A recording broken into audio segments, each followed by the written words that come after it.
चलिए जी, point number 5, point number 5 is, अब जो हम पढ़ने वाले हैं वो है capital asset pricing model, short में हम इसको बोलते हैं CAPM। इससे पहले एक थ्योरी पढ़ी थी हमने, MPT, मॉडर्न पोर्टफोलियो थ्योरी। कौन थे उस मॉडर्न पोर्टफोलियो थ्योरी के पापा? जल्दी से नाम बताएंगे एक बार आप। This is most important part.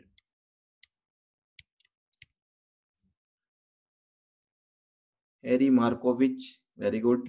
तो इस तरीके से ये CAPM मॉडल का फाउंडर कौन है? Who founded CAPM model?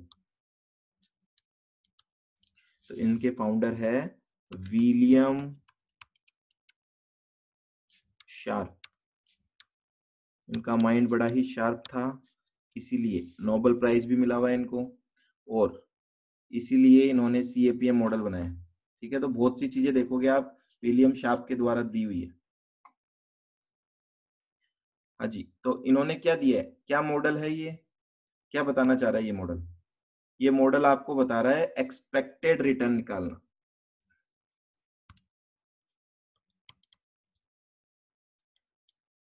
CAPM model, CAPM helps to find out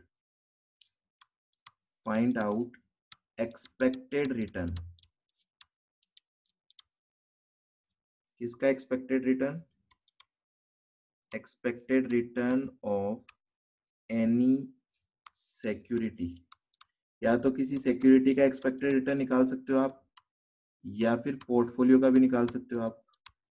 तो अपन पोर्टफोलियो का चैप्टर पढ़ रहे हैं, तो आपको कुछ भी दिया हुआ आ सकता है क्वेश्चन में। इंडिविजुअल सिक्योरिटी भी आ सकती है, पोर्टफोलियो भी दिया हुआ आ सकता है, दोनों पे सेम फॉर्मूला अप्लाई होता है।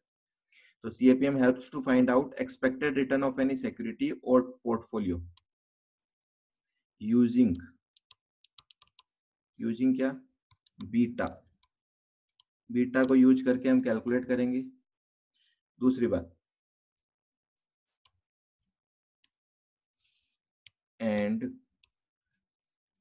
helps in deciding whether a security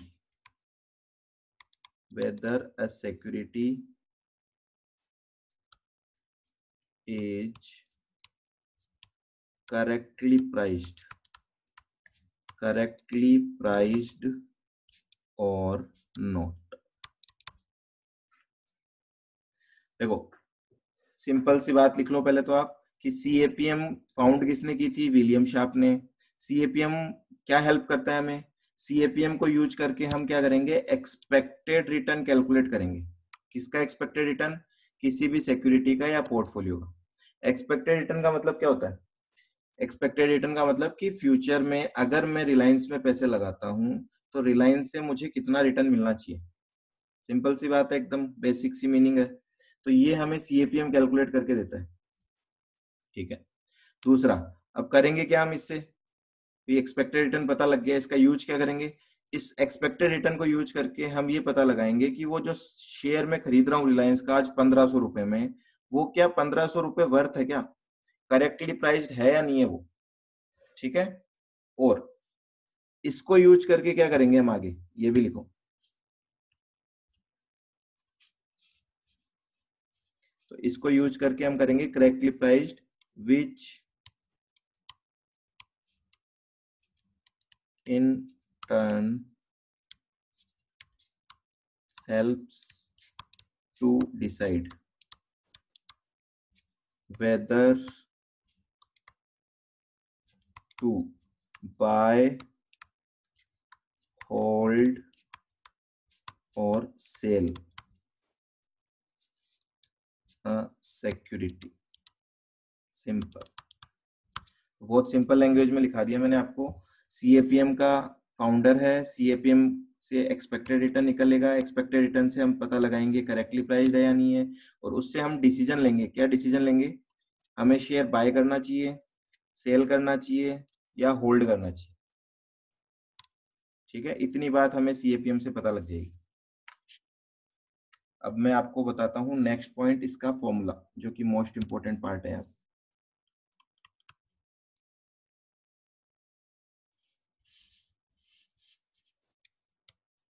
CAPM, पहले तो मैं इक्वेशन लिख देता हूं और फिर बात करते हैं बनी कैसे वो। CAPM इक्वेशन क्या होती है? CAPM equation expected return of a मतलब कोई भी सिक्योरिटी ले रहा हूं मैं, ए का एक्सपेक्टेड रिटर्न क्या होगा? RF plus RM minus RF into beta ए।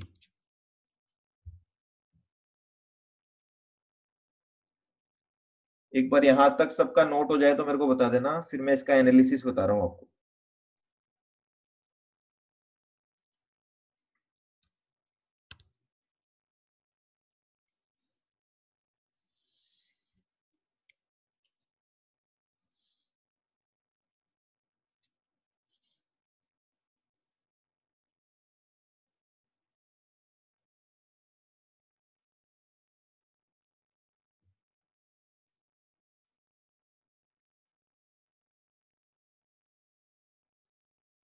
डन, ठीक है। अब मुझे बताओ किस किस को रिग्रेशन लाइन की इक्वेशन आती है। अगर कोई चार्ट बना हुआ है आपके सामने, अगर मैं आपको कहूं कि ये ग्राफ बना हुआ है एक, ठीक है, ये ग्राफ है, ये ग्राफ पे क्या होगी? एक्स एक्सिस होगी एक, तो एक होगी यहाँ पे Y axis.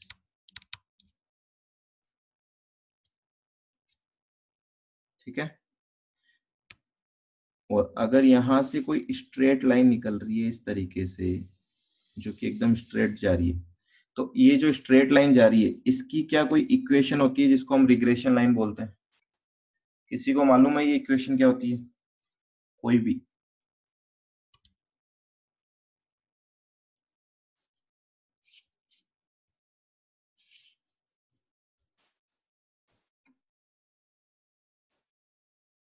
Oh my God, ये क्या पूछ लिया तुमने?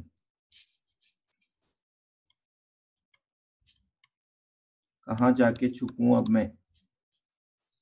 इक्वेशन ऑफ, अभी मैं लिखाऊंगा ना तब आ जाएगा। अच्छा, ये इसकी बात कर रहे थे क्या आप?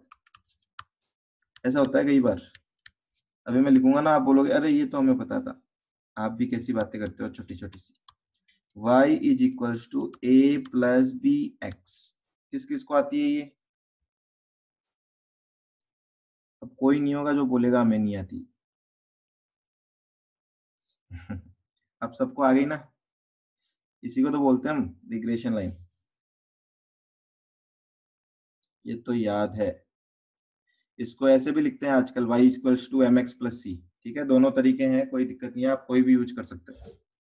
अब मैं जो बोलना चाह रहा हूं वो ये कि y मतलब क्या है, a मतलब क्या है, b मतलब क्या है और x मतलब क्या है।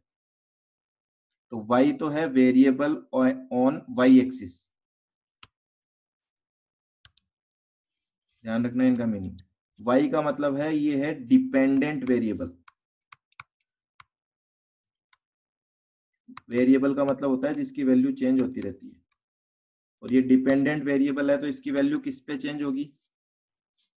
डिपेंडेंट वेरिएबल से इसकी वैल्यू हो जाएगी चेंज।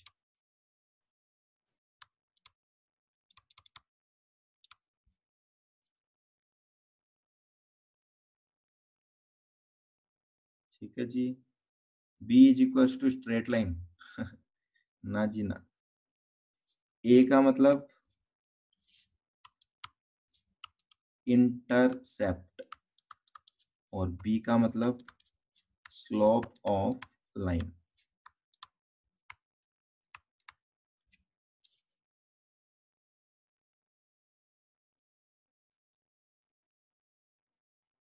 ठीक है,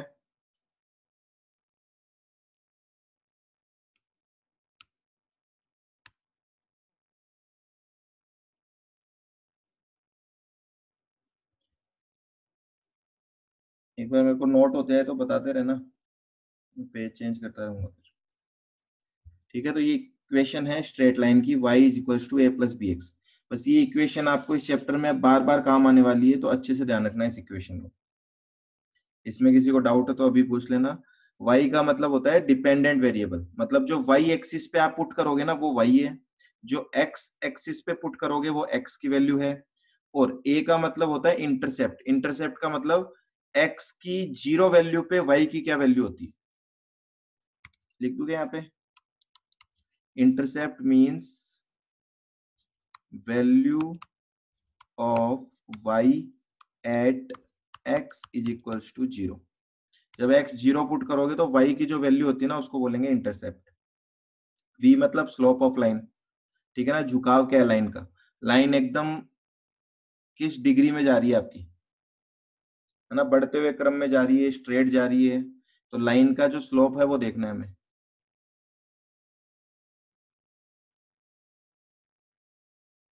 नोटेड।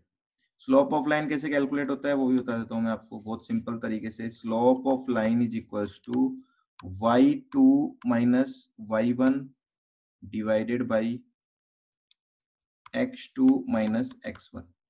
मतलब कोई भी दो वैल्यू ले लो y की और उसी पॉइंट पे x की दो वैल्यू ले लो, दोनों का डिफरेंस निकाल दो, वो स्लोप ऑफ लाइन आ जाएगा।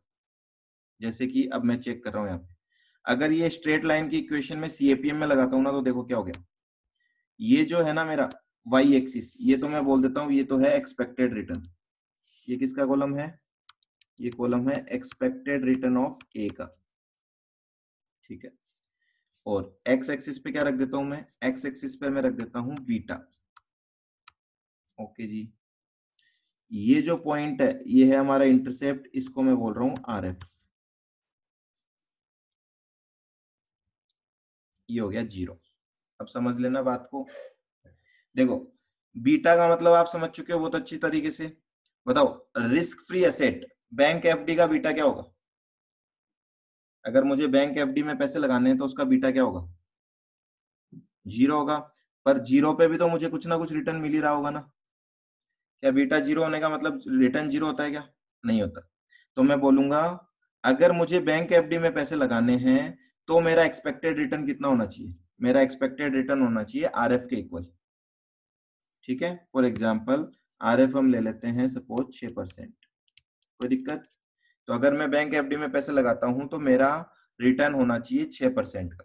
ओके जी, अब मुझे ये बताओ अगर मैं यहाँ पे पुट कर दूं, इसको मैं ये बोल देता हूँ कि ये मार्केट का बीटा है, बीटा एम। बीटा एम कितना होता है जी, what is beta M, one, always one होता है। ठीक है, क्योंकि ये तो बेस माना है हमने। बीटा, बीटा एम मतलब क्या, कि मेरा जो पोर्टफोलियो है वो मार्केट के बराबर है, या फिर ऐसे मैं बोल दूं कि मैंने जहां इन्वेस्ट कर रखा है वो मार्केट में पैसे लगा रखे हैं। तो मार्केट में पैसे लगा रखे हैं तो रिटर्न कितना मिलना चाहिए, तो देखो इसके जस्ट इक्वल पुट करेंगे हम, यहाँ पे ये पॉइंट आएगा सपोज, और इस पॉइंट को अगर इधर लेके आऊं तो ये यहाँ पे आएगा। तो अगर मैं पैसे लगा रहा हूं मार्केट में तो मेरा रिटर्न कितना होना चाहिए बोलो, आरएम के इक्वल होना चाहिए क्या, हाँ या ना। अगर मैंने पैसे लगाए हैं मार्केट में तो मेरा रिटर्न होना चाहिए आरएम के इक्वल। ये लाइन ऐसे कनेक्ट हो रही है तो ग्राफ पे जब बनेगा तो ये कनेक्ट हो जाएगी ऐसे। ठीक है, थोड़ी सी ऊपर नीचे हो गई, थोड़ी सी सही कर देते हैं इसको, इक्वल लाइन कर देते हैं, ये लो जी। ठीक है, समझ में आ रही बात। बस अगर ये ग्राफ है ना, अब आप इसमें कुछ भी आंसर निकाल सकते हो फटाफट। मैं बोल रहा हूं आपने पैसे लगाए रिलायंस में और रिलायंस का बीटा है सपोज 2। बताओ 2 बीटा कहाँ आएगा इस चार्ट में, यहाँ पे आएगा। ये बीटा 1 है, यहाँ मैं मान लेता हूँ ये बीटा 2 है। इस बीटा 2 के सामने यहाँ जाऊंगा तो यहाँ जाऊंगा तो इधर से इतना रिटर्न मुझे मिलना चाहिए रिलायंस के लिए, ये एक्सपेक्टेड रिटर्न है। ठीक है, बस यही कैलकुलेट करना है आपको। ये कैलकुलेशन ग्राफ से भी हो सकती है, ये कैलकुलेशन इक्वेशन से भी हो सकती है, जैसा आपको अच्छा लगे वैसा आप कर सकते हो। तो y एक्सिस पे अब देखना, y equals to a plus B x लिखा था, उसी को इस फॉर्मूले में पुट किया हमने और कुछ नहीं किया। y, ये y है, y का मतलब जो डिपेंडेंट वेरिएबल है, तो आपका शेयर का रिटर्न किस पे डिपेंड करता है? बीटा पे। आपका बीटा कितना है उस पे डिपेंड करता है आपका रिटर्न। ठीक है, इसीलिए मैंने ऊपर लिखाया था, वापस पढ़ोगे तो यहाँ पे ये रहा, देखो, helps to find out expected return using beta. तो एक्सपेक्टेड रिटर्न और बीटा की रिलेशनशिप है यहाँ पे। ठीक है, इंटरसेप्ट मतलब क्या था? जीरो बीटा पे जो वैल्यू आती है उसको हम इंटरसेप्ट बोलते हैं। तो जीरो बीटा पे जो वैल्यू आती है वो क्या होती है? आरएफ। ठीक है, R M minus R F slope कैसे हुआ, अब ये और समझाना है आपको। स्लोप मैंने क्या बताया फॉर्मूला, देखो स्लोप का फॉर्मूला क्या है?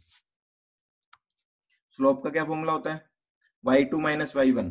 मतलब y2 की दो वैल्यू ले लो, ये y एक्सिस है, ये वाली y एक्सिस है, इस पे मैं दो वैल्यू ले रहा हूं, R M minus R F ले सकता हूं, कोई दिक्कत नहीं है। इन दो वैल्यू के बीच में इधर जो पॉइंट आ रहा है उसको भी कनेक्ट करो। देखो आर एम से जो पॉइंट कनेक्ट हो रहा है वो हो रहा है beta equals to 1, R F से जो पॉइंट कनेक्ट हो रहा है वो हो रहा है बीटा इक्वल्स टू 0। तो देखो यहाँ पे क्या फॉर्मूला बना, R M minus R F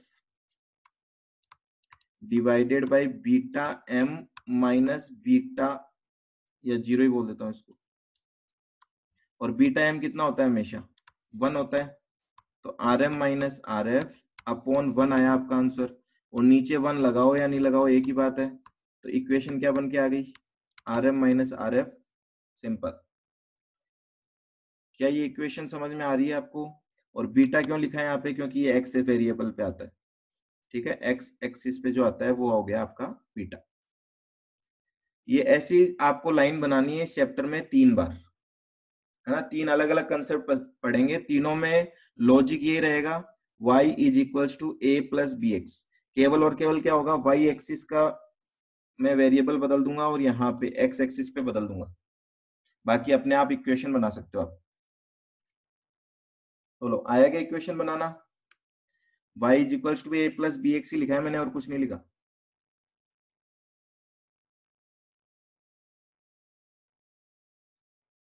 क्या इक्वेशन बनाना आ गया, हाँ या ना? आ गया तो मुझे जवाब दे दो ताकि मुझे कंफर्म हो जाए आपको समझ में आ गया। इस इक्वेशन में, सीएपीएम वाली इक्वेशन में डिपेंडेंट वेरिएबल कौन सा है? डिपेंडेंट वेरिएबल कौन सा है?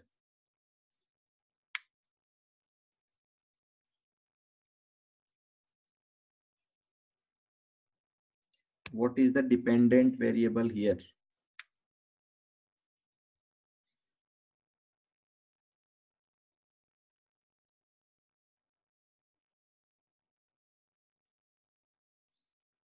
पहली बॉल पे क्लीन बोल्ड। बीटा डिपेंडेंट है क्या? डिपेंडेंट होता है वाई एक्सिस वाला। तो आपका फॉर्मूला वाई नीचे लिखा है ना, आपने कॉपी में भी तो नोट किया होगा इसको, पागलों। कोई आर एफ बोल रहा है, कोई बीटा बोल रहा है, पता नहीं। ये नीचे लिखा है, आपने इसको नोट नहीं किया है कॉपी में। y का मतलब होता है डिपेंडेंट वेरिएबल, x का मतलब होता है इंडिपेंडेंट। अच्छा, दोनों में डिपेंडेंट लिख दिया था क्या मैंने? माय गॉड, ओके जी, माय मिस्टेक। पर फिर आपको पूछना चाहिए था ना, ये इंडिपेंडेंट वेरिएबल है। ठीक है, बीटा इंडिपेंडेंट वेरिएबल क्यों है? क्योंकि जो बीटा होगा उस पर डिपेंड करता है आपका रिटर्न कितना होना चाहिए। अब बोलो, वापस से पूछ रहा हूं मैं आपको, अगेन स्टार्ट। इस क्वेश्चन में इंटरसेप्ट कौन सा है? इंटरसेप्ट, इस इक्वेशन में इंटरसेप्ट है are F. Very good, R F is the intercept. Intercept का मतलब क्या होता है? जीरो। अगर x की वैल्यू 0 है तो y की जो वैल्यू होती है उसको हम बोलते हैं इंटरसेप्ट। ठीक है जी। इस इक्वेशन में डिपेंडेंट वेरिएबल कौन सा है? अब बताओ, अच्छे से बताना, गलती मत करना। इस इक्वेशन में डिपेंडेंट वेरिएबल कौन सा है? ऑडियो नहीं आ रहा? ऑडियो नहीं आ रहा क्या आपको? आ रहा है, लिख तो रहे हो। ठीक है, आ रहे मतलब एक्सपेक्टेड रिटर्न। तो एक्सपेक्टेड रिटर्न आपका डिपेंडेंट वेरिएबल है। इस इक्वेशन में स्लोप ऑफ लाइन कौन सी है? स्लोप ऑफ लाइन,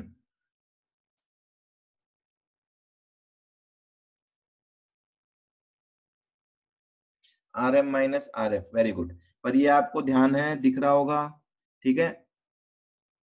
जो एस एफ एम का स्टूडेंट नहीं है उसको तो यही दिख रहा होगा यहाँ पे, पर जो एस एफ एम पढ़ रहा है ना उसको यहाँ पे कुछ और भी दिख रहा होगा, इसके नीचे दिख रहा होगा क्या, इसके नीचे क्या दिख रहा होगा उसको, इसको दिख रहा होगा बीटा एम माइनस 0, क्योंकि ये दिखेगा ना तो ये आगे वाली इक्वेशन में जाके सेट हो जाएगा।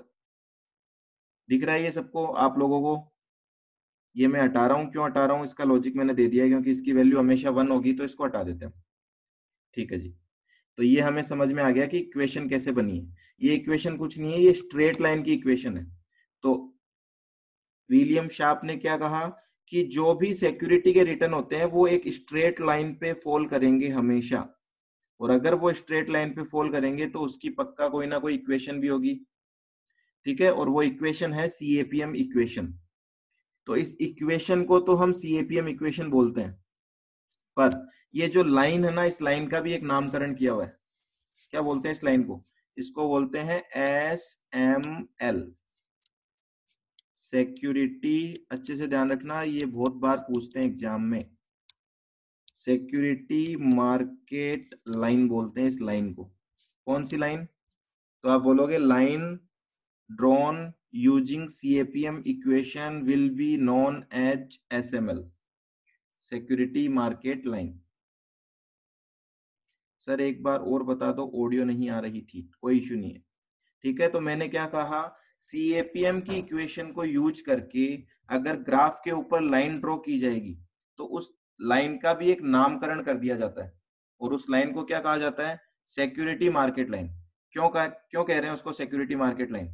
वो हर सिक्योरिटी का एक्सपेक्टेड रिटर्न बता रही है आपको बेस्ड ऑन मार्केट, है ना, क्योंकि बीटा क्या होता है?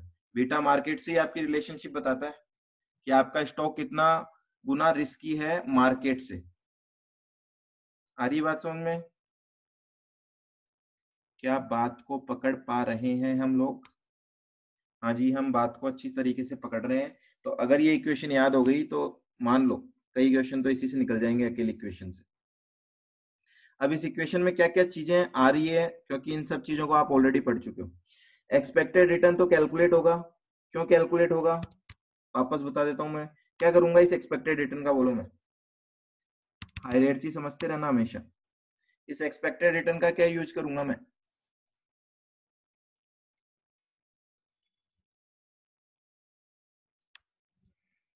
सब मैंने लिखा है, नोट्स को एक बार धीरे धीरे से देखना है आपको। इस एक्सपेक्टेड रिटर्न को मैं यूज करूंगा ये पता लगाने में कि जो सिक्योरिटी है वो करेक्टली प्राइस्ड है या नहीं है। Very good. ठीक है, तो जो सिक्योरिटी है रिलायंस की, अगर मैं कैलकुलेशन कर रहा हूँ तो रिलायंस का शेयर की जो प्राइस है वो एक्चुअल में करेक्टली प्राइस्ड है या नहीं है। ठीक है, वो कैसे होगा, वो बात की बात है। दूसरा, वो जो करेक्टली प्राइस आएगा या नहीं आएगा उससे मैं क्या करूंगा, उससे मैं डिसाइड करूंगा कि ये शेयर बाय करना है या सेल करना है या कुछ नहीं करना। बहुत सिंपल। तो ये जो थ्योरी है ना सीएपीएम, ये कुल मिला के आपको ये डिसीजन दे रही है कि आपको शेयर में पैसे लगाने हैं या नहीं लगाने। ठीक है, तो ये वो वाली थ्योरी नहीं है कि एक से ज्यादा शेयर में पैसे लगाने हैं तो क्या होगा। वो आपकी एमपीटी थ्योरी थी, मार्केट पोर्टफोलियो। ये आपको बता रहा है अगर आप पैसे लगा रहे हो तो आपका रिटर्न कितना होना चाहिए। बेस्ड ऑन दैट रिटर्न आप ये डिसाइड करोगे कि उस पर पैसे लगाएं या नहीं लगाएं। चलो, यहां तक कोई दिक्कत नहीं है? और इन टर्म्स को समझना है थोड़ा थोड़ा सा। चलो, ऊपर हमने क्या लिखा, अगेन इक्वेशन की बात कर रहा हूँ। पेन में फिर दिक्कत आ गई, 1 मिनट होल्ड करना पड़ेगा आप लोगों को।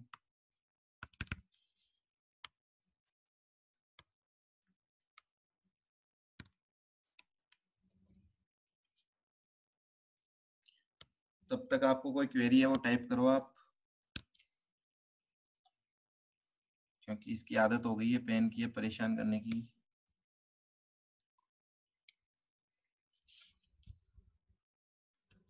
चलो जी, चल गया तो बैक टू वर्क आ जाते हैं। मैंने कहा ऊपर जो R M minus R F लिखा हुआ है इसको हम एक और नाम देते हैं, इसको बोला जाता है मार्केट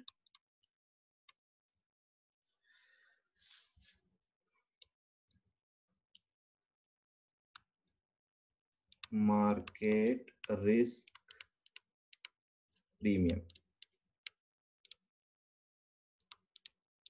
है ना, जितने एंगल है मैं हर एंगल से समझा देता हूँ आपको ताकि कोई भी एंगल नहीं छूटे।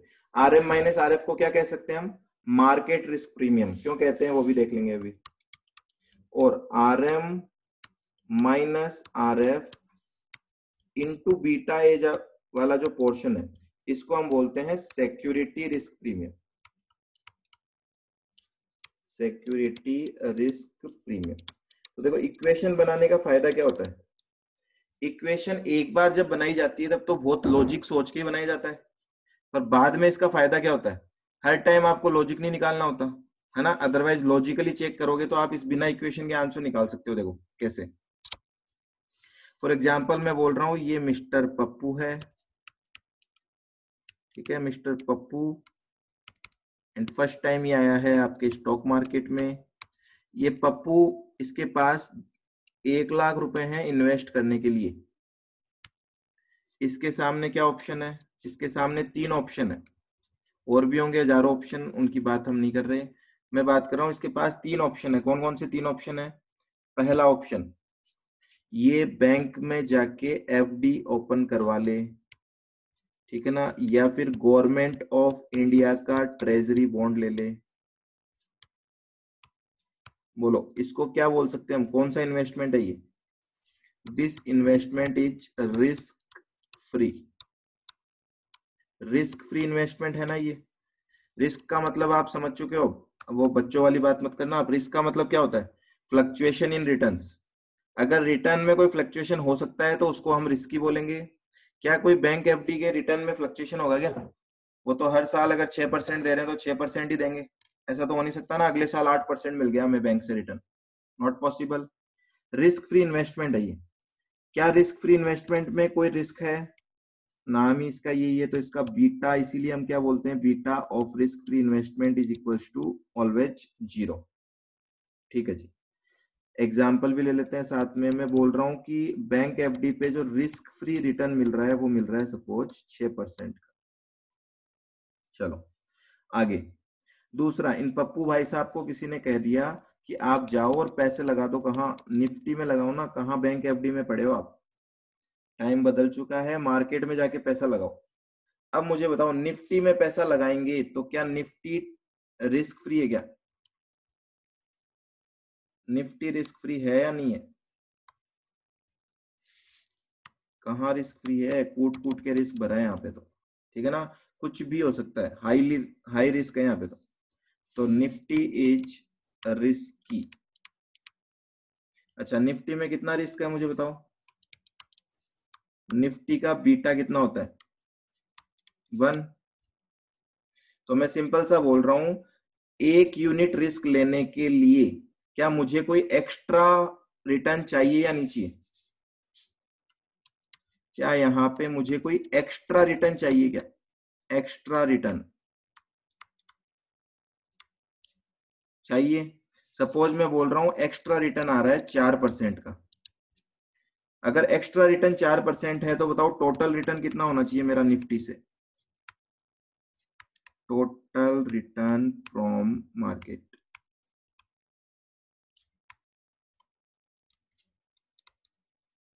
बोलो ना बोलो, 10% होना चाहिए ऑब्वियसली। एक्स्ट्रा रिटर्न का मतलब क्या है, इसी को तो मैंने एक नाम और दिया है, क्या, मार्केट रिस्क प्रीमियम, यही तो है देखो market risk premium.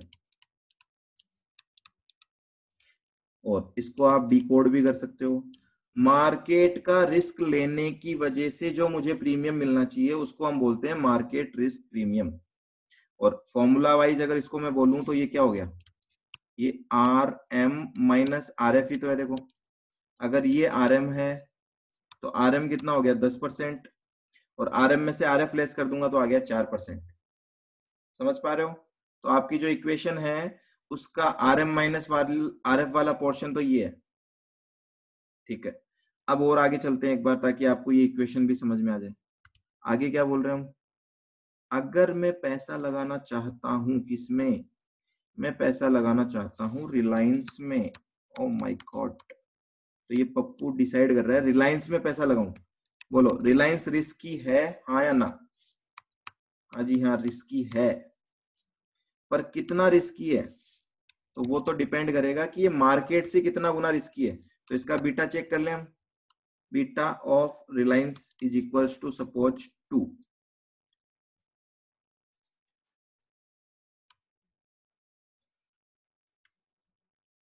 Beta of Reliance is equals to 2। Beta of Reliance 2 होने का मतलब क्या होता है कि रिलायंस शेयर में मार्केट से 2 गुनी रिस्क है, और 2 गुनी रिस्क है तो प्रीमियम भी क्या होना चाहिए, 2 गुना होना चाहिए या नहीं होना चाहिए? बनता है ये तो, क्योंकि रिस्क के साथ ही तो रिटर्न आता है। तो इसका जो बीटा है वो 2 है। अब यहाँ पे इससे चलना आप, देखो मैं बोल रहा हूं यहाँ पे 1 यूनिट रिस्क लेने के लिए मुझे 4% का प्रीमियम चाहिए था। तो अगर 2 यूनिट की रिस्क ली जाए तो फिर रिस्क प्रीमियम जो होना चाहिए वो डबल होना चाहिए। डबल मतलब 4 गुना 2 इक्वल टू 8% का होना चाहिए। ये है एक्स्ट्रा। और अगर एक्स्ट्रा 8 है तो टोटल कितना होगा बताओ? टोटल होगा 14%। क्या ये सीएपीएम इक्वेशन से आ रहा है क्या? चेक करना देखे। इस 8% को मैं क्या बोलता हूं? इसको मैं बोलता हूं सिक्योरिटी रिस्क प्रीमियम। ये लो जी। अब सीएपीएम इक्वेशन लगाओ, देखें यहाँ पे चेक करते हैं हम। क्या यहाँ एक्सपेक्टेड रिटर्न ऑफ रिलायंस जो है वो R F plus R M minus R F into beta R से आ रहा है, हाँ या ना? आएगा ना, आएगा ना। आर एफ कितना 6 प्लस आर एम कितना 10 माइनस 6 और इंटू 2 आ रहा है 14%। तो आप समझ पा रहे हो कि इक्वेशन कुछ नहीं है, केवल और केवल जो अपन प्रोपोर्शनेट करते हैं वही है। ठीक है ना? प्रोपोर्शनेट बोलते हैं ना हम, कि अगर 1 यूनिट के लिए 4 चाहिए तो 2 यूनिट के लिए कितना चाहिए 8, और 8 अगर एक्स्ट्रा है तो टोटल कितना है 14। बस इतना ही तो खेल है ये। तो क्या खेल समझ में आ गया सबको? समझ में आ गया तो खेलना स्टार्ट करना पड़ेगा अब हमें।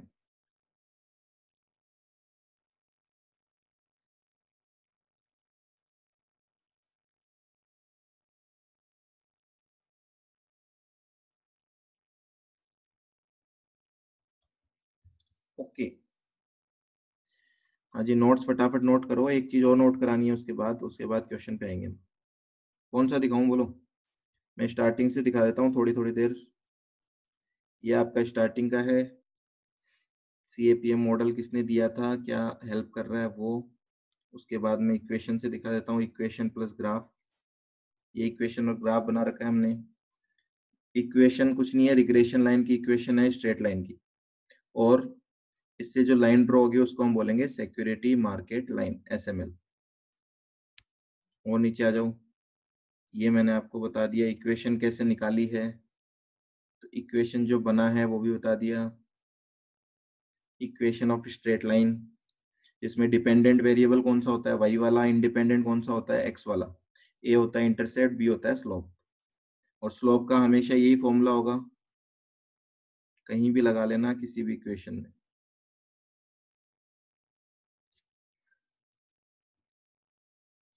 और आगे चलते हैं हम। तो हमने लिखा था कि R M minus R F को क्या बोला जाता है, मार्केट रिस्क प्रीमियम।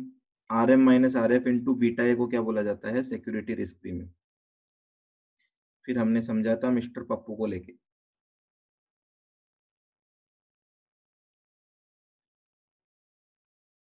ठीक है जी। ये पप्पू भैया थे, और यहाँ पे हमने देखा था कि how CAPM equation was framed.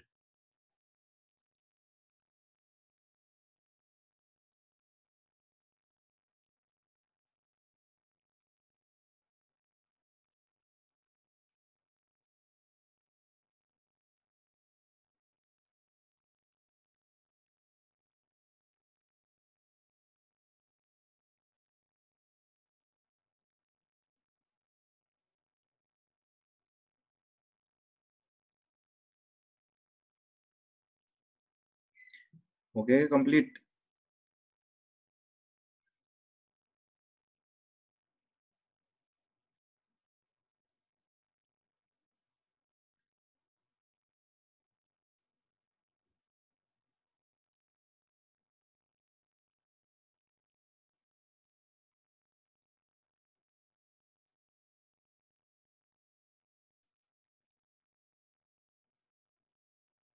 Complete हो गया क्या? अटक कहाँ गए तुम लोग?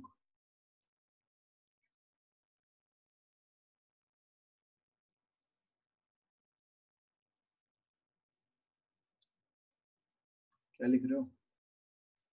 लिखो लिखो फटाफट।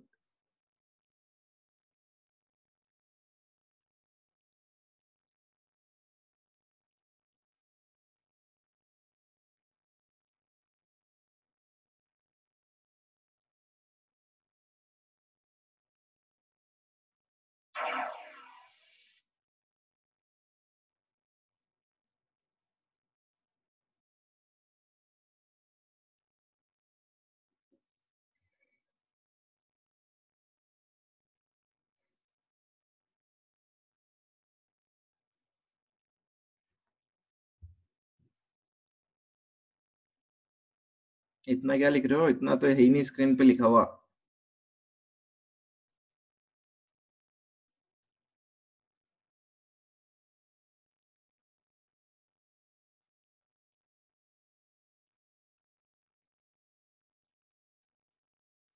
डन।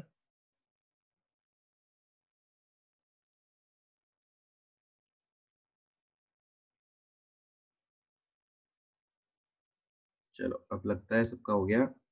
अब जो अपन ने बोला था कि सीएपीएम से हमें एक्सपेक्टेड रिटर्न पता लगेगा, लग गया जी हमें। अब हमें एनालिसिस करना है, तो मोस्ट इंपोर्टेंट पार्ट है, यहाँ लिख लो एनालिसिस पार्ट, कि सीएपीएम से एनालिसिस कैसे होगा। देखो आपको दो चीजों को कंपेयर करना है। एक तो आपको कैलकुलेट करना है उसका actual return. Actual return calculate करना है आपको। किसका एक्चुअल रिटर्न कैलकुलेट करना है? स्टॉक होगा तो स्टॉक का, पोर्टफोलियो होगा तो पोर्टफोलियो का। एक्चुअल रिटर्न भी हो सकता है वो, या एवरेज रिटर्न भी हो सकता है ना, क्योंकि लास्ट ईयर का अगर 5 साल का डेटा दे रखा है और उसका जो एवरेज करोगे उसी को तो एक्चुअल बोलेंगे हम। ओके जी, तो एक्चुअल रिटर्न या एवरेज रिटर्न कैलकुलेट करना है आपको। दूसरा, आपको CAPM रिटर्न कैलकुलेट करना है, जो कि अभी हमने किया है। अब इन दोनों को कंपेयर करना है अपने, इन दोनों को हमें कंपेयर करना है। ठीक है, अगर actual return is greater than CAPM return, तो सिंपली लॉजिक समझना है यहाँ पे।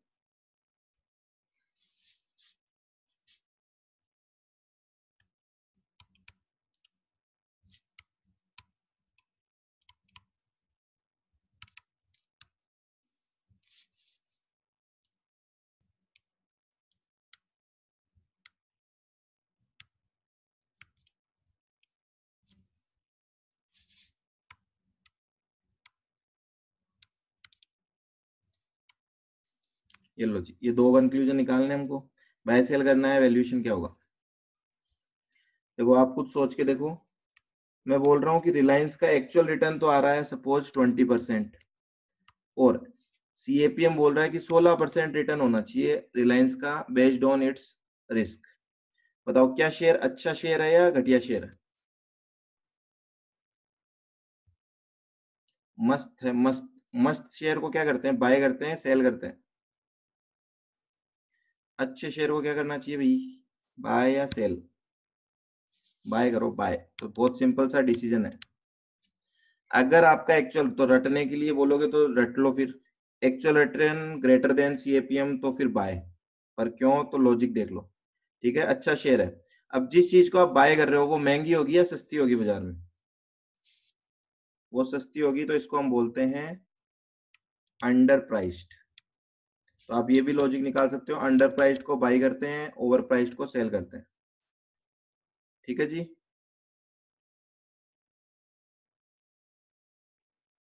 ओके, सेकंड सिचुएशन पे आते हैं। This return is less than CAPM return.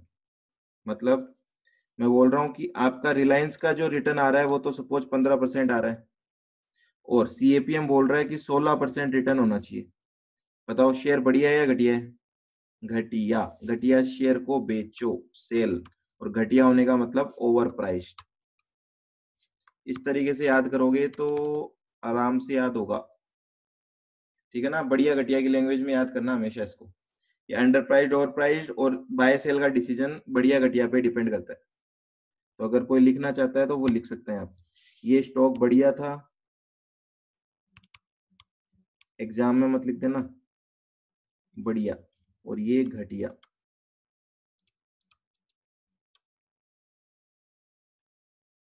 ठीक है, चलो जी थर्ड सिचुएशन पे आ रहा हूं मैं।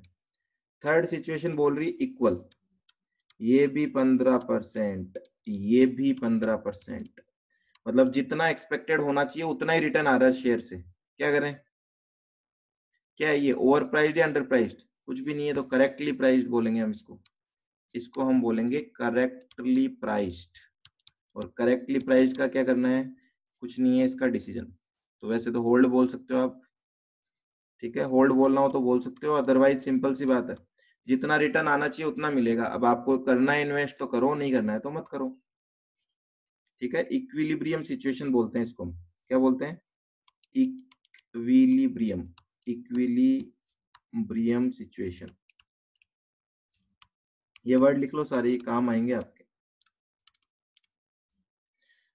ठीक है, तो ये इतना सा एनालिसिस है। सीएपीएम पूरा पढ़ने के बाद ये एनालिसिस निकालना है आपको। तो कई बार क्वेश्चन में एनालिसिस पूछा जाएगा, कई बार नहीं पूछा जाएगा। जब पूछेंगे तो बता देना, नहीं पूछते हैं तो छोड़ देना।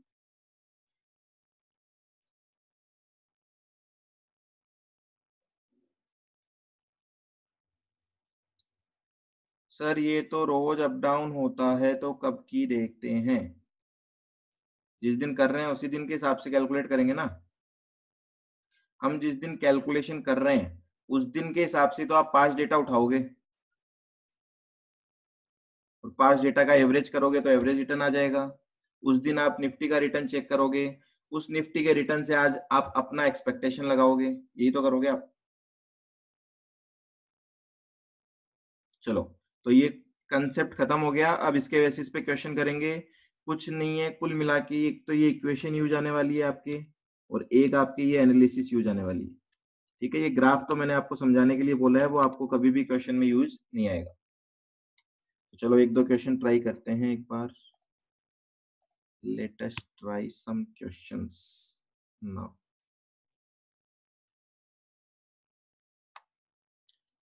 आ जाओ, इलस्ट्रेशन नंबर 1।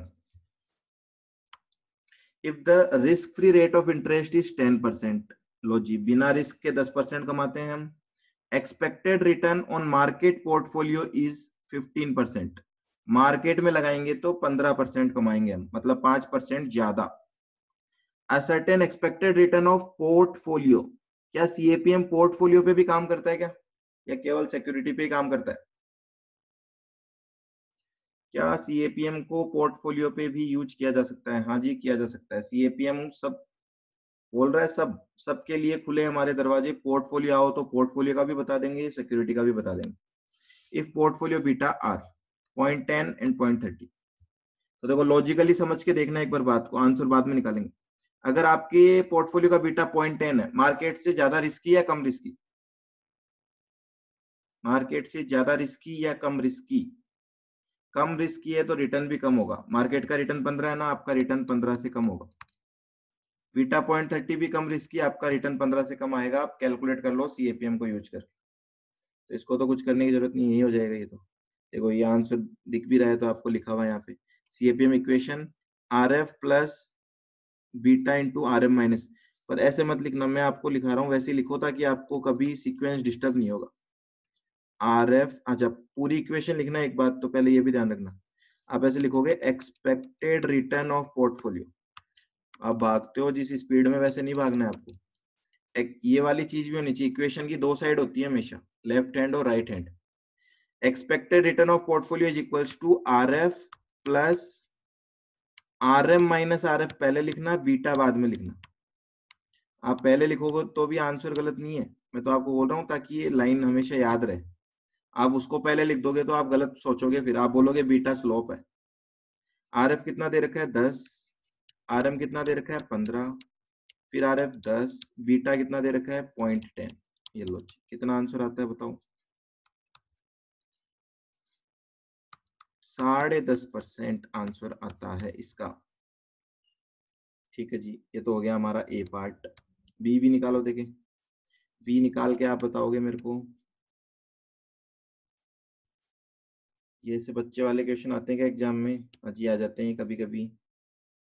बी का आंसर कौन बताएगा?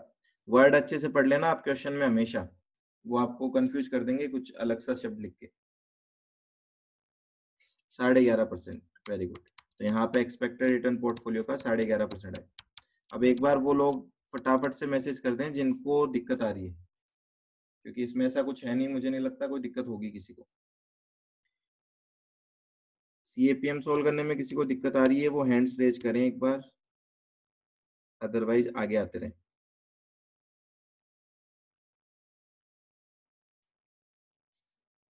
चलें आगे, ठीक है। एक कंसेप्ट मैंने आपको कल बताया था या लास्ट क्लास में जब भी बताया हो, कि अगर मुझे इंडिविजुअल सिक्योरिटीज का बीटा दिया हुआ है तो क्या मैं पोर्टफोलियो के बीटा को वेटेड एवरेज करके कैलकुलेट कर सकता हूं क्या? हाँ या ना? हाँ जी, ठीक है, उसका लॉजिक भी देखा था, तो इस क्वेश्चन में वो यूज आने वाली है चीज, ध्यान रखना। Illustration number 2, Subho has invested in 4 securities MNOP, ठीक है जी। The particulars of which are as follows: amount invested और बीटा, आपका इन्वेस्टमेंट दे रखा है और आपके जो स्टॉक का बीटा दे रखा है। If RBI bond carries an interest rate of 8%, क्या हो गई ये? आरएफ हो गई, ठीक है, दिस इज आरएफ, क्योंकि आरबीआई बॉन्ड रिस्क फ्री होता है। निफ्टी का रिटर्न 14% है, मतलब ये हो गया R M. What is the expected return on portfolio? ये लो जी, इन्होंने पूछा है ERP। If the investment in security is replaced, वो पार्ट 2 है, पहले पार्ट 1 सोल्व करना है क्वेश्चन का। आ जाओ, illustration number 2, illustration number 2 solve करना है हमें। देखो क्या करें हम, हमें आरएफ दे रखा है, एक्सपेक्टेड रिटर्न पूछा है, तो एक्सपेक्टेड रिटर्न के लिए सीएपीएम इक्वेशन लगा दूं, और क्या करना है मुझे? पर सीएपीएम इक्वेशन के लिए मुझे क्या क्या डेटा चाहिए वो चेक कर लो, है क्या क्वेश्चन में? आरएफ चाहिए, है। आरएम माइनस आरएफ चाहिए, वो भी है। बीटा पी चाहिए, बीटा पी नहीं है, तो सबसे पहले आप बीटा पी कैलकुलेट करोगे, है ना? तो सबसे पहला पार्ट, पहले तो पार्ट 1 सोल्व कर रहा हूं मैं इस क्वेश्चन का।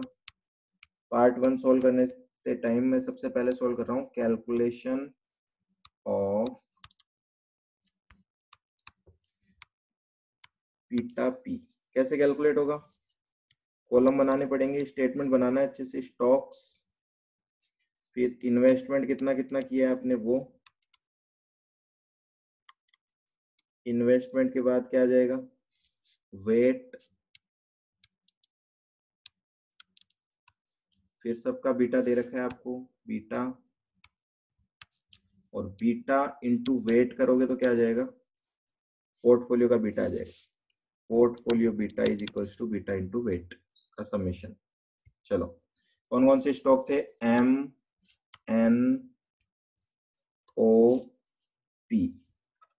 इन्वेस्टमेंट 1.25, 1.50, 80, 1.45, 1.25,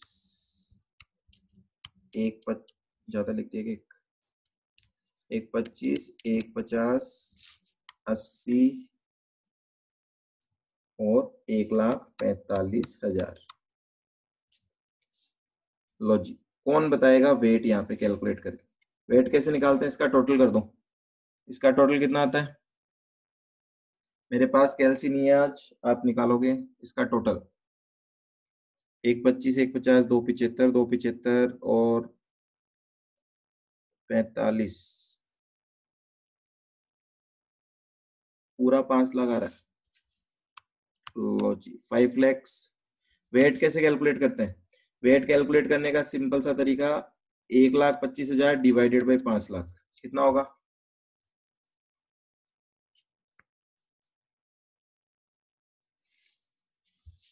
0.25, फिर 0.30, फिर 0.16, फिर 0.29। वेट का टोटल हमेशा 1 आना चाहिए, चेक कर लेना हमेशा। बीटा क्या हो रहा है? 0.6, 1.5, 90, 31।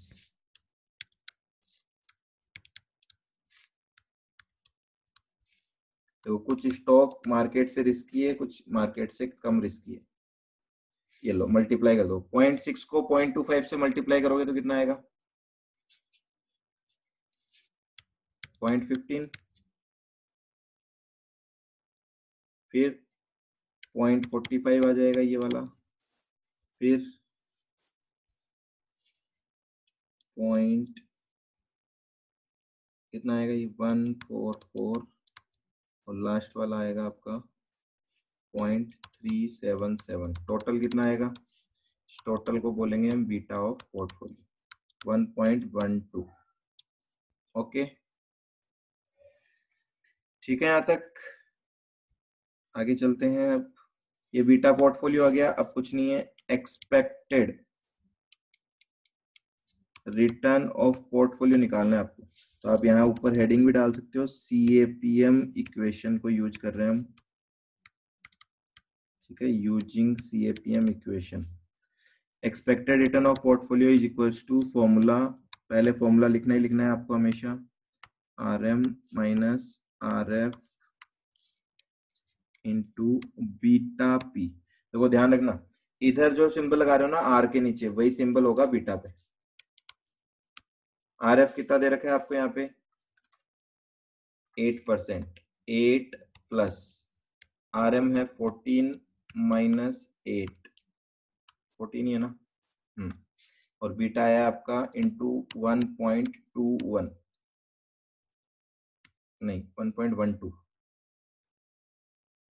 1.12 है ये।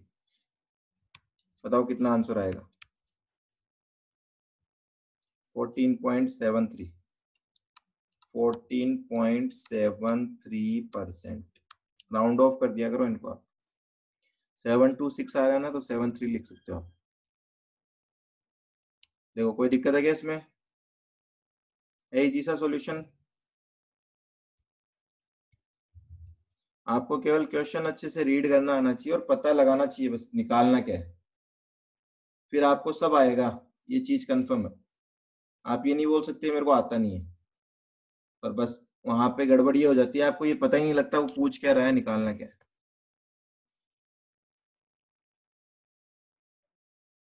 हाँ जी बोलो, जी बोलो, क्या कहना चाहते हो आप?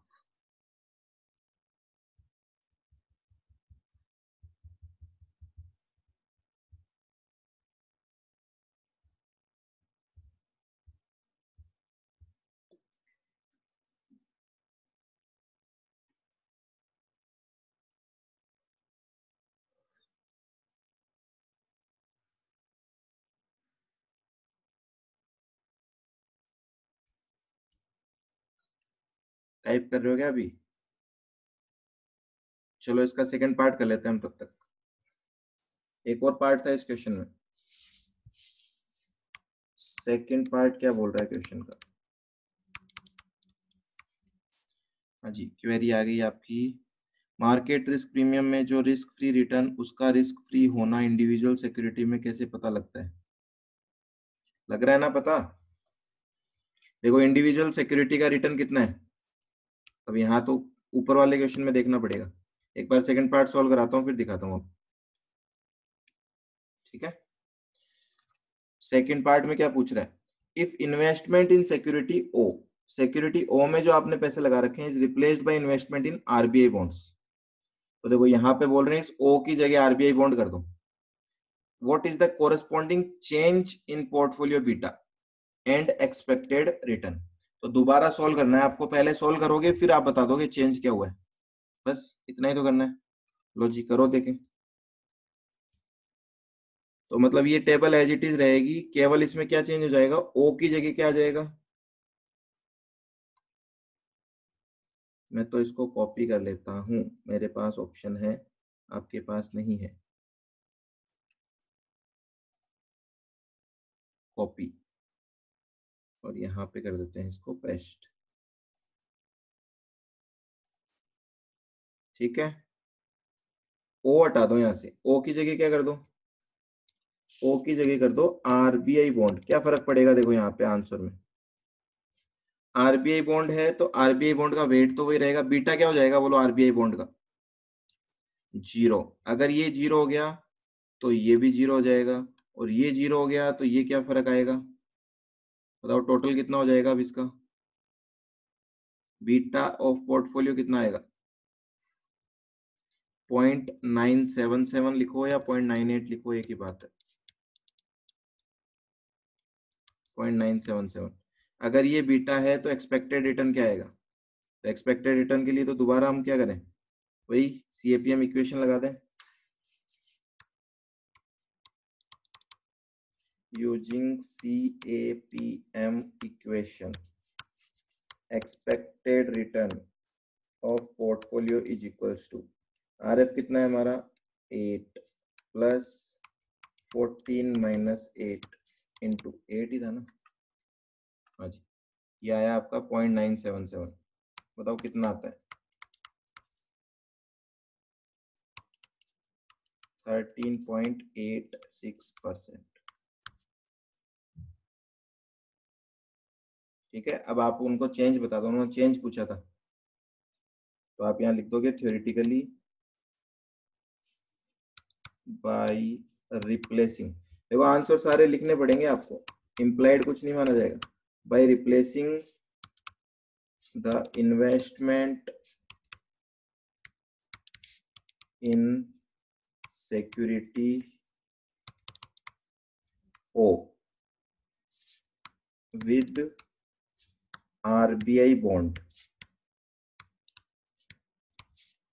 the beta of portfolio will reduce। ठीक है, रिड्यूस टू लिख दो या 22 से समझा दो, वो एक ही बात है, रिड्यूस टू कितने हो जाएगा 0.977। ठीक है, ब्रैकेट में समझा भी सकते हो आप, चेंज ऑफ कितने का चेंज आया, कितना डिफरेंस था इसमें और उसमें, देखो ये अपने बी गायब किया था तो बी 0.144 आ रहा था सिंपल, तो चेंज ऑफ 0.144। ठीक है, तो अभी beta P will reduce and expected return, ये इस पे क्या इम्पैक्ट आया, पहले कितना आ रहा था एक्सपेक्टेड रिटर्न, पहले आ रहा था 14.73, अब हो गया 13.86, इसका मतलब expected return will also reduce to 13.86% हो गया, चेंज कितना है, चेंज ऑफ डिफरेंस बताना दोनों का 0.87%। लो जी, दिस इज योर आंसर।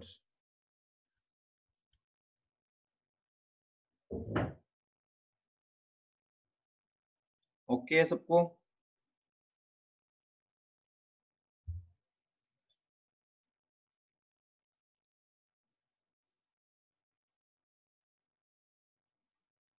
हटा दो इसको,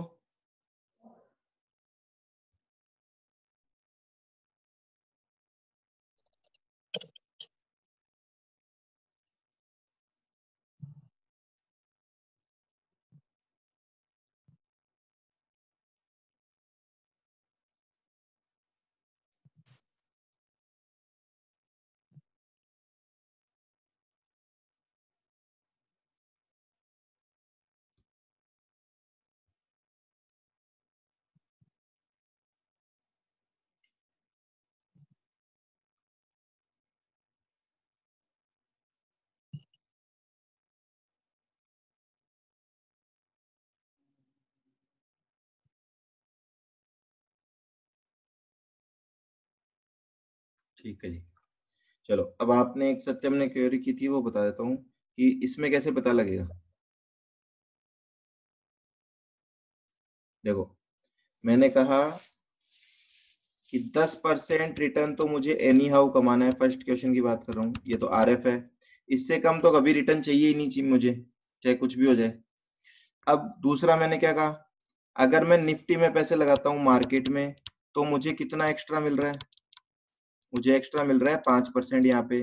तो अगर मैं किसी शेयर में पैसे लगाऊं जिसका बीटा 0.10 है, तो सिंपल है, मुझे इसका 0.10 एक्स्ट्रा चाहिए, इसका 0.10 एक्स्ट्रा मतलब 0.50, तो मुझे टोटल रिटर्न कितना चाहिए, 10 प्लस 0.5 10.5%। देखो यही तो आ रहा है सीएपीएम से। तो आपने शायद यही क्वेरी की थी कि इसमें कैसे पता लग रहा है हमें कि कितना रिस्क फ्री से ज्यादा है, तो पता लग रहा है ना। इसीलिए तो इस पोर्शन को हम बोलते हैं सिक्योरिटी रिस्क प्रीमियम, कि सिक्योरिटी का रिस्क लेने की वजह से जो प्रीमियम मुझे चाहिए उसको बोलते हैं सिक्योरिटी रिस्क प्रीमियम।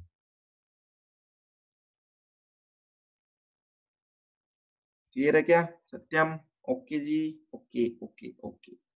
चलो क्वेश्चंस 1 और 2 हमने कर लिया, उसके बाद थर्ड क्वेश्चन ऑलरेडी हो चुका है। बाई चांस कोई क्वेश्चन रह जाए तो आप मेरे को मैसेज करके बता देना। इलस्ट्रेशन 4 भी हो चुका है, ठीक है ना, पूरा चैप्टर होने के बाद, बीच में नहीं, बीच में तो अभी बहुत से क्वेश्चन बचे हुए हैं। इलस्ट्रेशन 5 भी हमने कर रखा है। इलस्ट्रेशन 6 अभी इस टॉपिक का नहीं है। इलस्ट्रेशन 7 भी हमने कर रखा है। इलस्ट्रेशन 8 भी कर रखा है। इलस्ट्रेशन 9 भी कर रखा है। तो कुल मिला के देखो हमने बहुत सा पोर्शन कवर कर लिया अभी। इलस्ट्रेशन नंबर 10 भी कर रखा है। 11 इस टॉपिक का नहीं है। 12 क्वेश्चन इज गुड। क्या 12 क्वेश्चन होमवर्क दे सकता हूँ क्या आपको? एक क्वेश्चन होमवर्क में चाहिए क्या आपको? चलो देखो, मैं इलस्ट्रेशन 12 होमवर्क दे रहा हूँ आपको। आपसे एक्सपेक्टेड है कि आप सॉल्यूशन नहीं देखेंगे, पहली बात तो। दूसरी बात, इस क्वेश्चन में कुछ इंपॉर्टेंट चीज है वो मैं आपको पहले बता दूं। देखो अभी तक हमने जितने भी क्वेश्चन किए हैं उसमें 5 बहुत सारे साल का डेटा दिया हुआ होता है हमें तो हम क्या करते हैं, उसको जोड़ के डिवाइड कर देते हैं नंबर ऑफ ईयर से, तो एवरेज रिटर्न आ जाता है। यहाँ पे आपको डी लिमिटेड, जी लिमिटेड, 2 कंपनी दे रखी है, इनका रिटर्न भी आपको ही कैलकुलेट करना है पहले। तो रिटर्न कैलकुलेट कैसे होता है, ठीक है, मैं सिंपल सा तरीका बता रहा हूँ, किसी से नहीं हो तो कोई इशू नहीं है। रिटर्न कैलकुलेट करने का तरीका होता है P1 प्लस D1, या इसको ऐसे लिख देता हूँ, D1 plus P1 minus P0 upon P0 into 100। ठीक है, अगर ये पूरे 1 साल का ही डेटा है तो ये एनुअल रिटर्न आ जाता है। अगर ये 1 साल का डेटा नहीं है तो इसको एनुअलाइज करना पड़ता है। ठीक है, वो तरीका होता है 12/n करने का। तो इस क्वेश्चन में इसकी जरूरत नहीं पड़ेगी, 1 साल का डेटा है, तो अभी मैं आपको कंफ्यूज नहीं करता, इसको हटा देता हूँ। ठीक है, तो रिटर्न निकालने के लिए ये वाला फॉर्मूला यूज करना है एक बार। ये फॉर्मूला भी हम डिस्कस करेंगे बाद में, तो एक बार ये यूज कर लेना। इसको यूज करके आपको निकालने हैं यहाँ पे, पहले तो रिटर्न निकालने हैं। क्या क्या पूछा है इसमें, चलो आप ट्राई करना, ये यूज आएगा केवल, इतना सच बता रहा हूँ मैं। ठीक है, नहीं होगा तो हम डिस्कस करेंगे, कोई इशू नहीं। किसी एक से भी नहीं होगा तो करेंगे, पर आपको ट्राई जरूर करना है और सॉल्यूशन बिल्कुल नहीं देखना है। मेरे को कोई ऐसा नहीं बोलेगा सॉल्यूशन में ये किया हुआ है। चलो एक तो हो गया होमवर्क आपका। ठीक है, इतना ही लेना है आपको होमवर्क। इलस्ट्रेशन 13 नहीं करना, हो गया हमारा। 14 भी कर चुके हम, 15 भी कर चुके हैं, 16 भी कर चुके हैं, उसका सेकंड पार्ट अभी हमने पढ़ा नहीं है। ठीक है, तो लगभग हमने अभी बहुत से क्वेश्चन कर लिए, कोई दिक्कत नहीं है। ठीक है, अभी इतने ही क्वेश्चन करो, एक क्वेश्चन केवल होमवर्क में ले लो, बाकी क्वेश्चन नेक्स्ट क्लास में करेंगे। ठीक है, तो आज की क्लास इतनी करते हैं, एक होमवर्क है वो आप कर लेना और बाकी हम करेंगे नेक्स्ट क्लास में। चलो टाटा बाय बाय।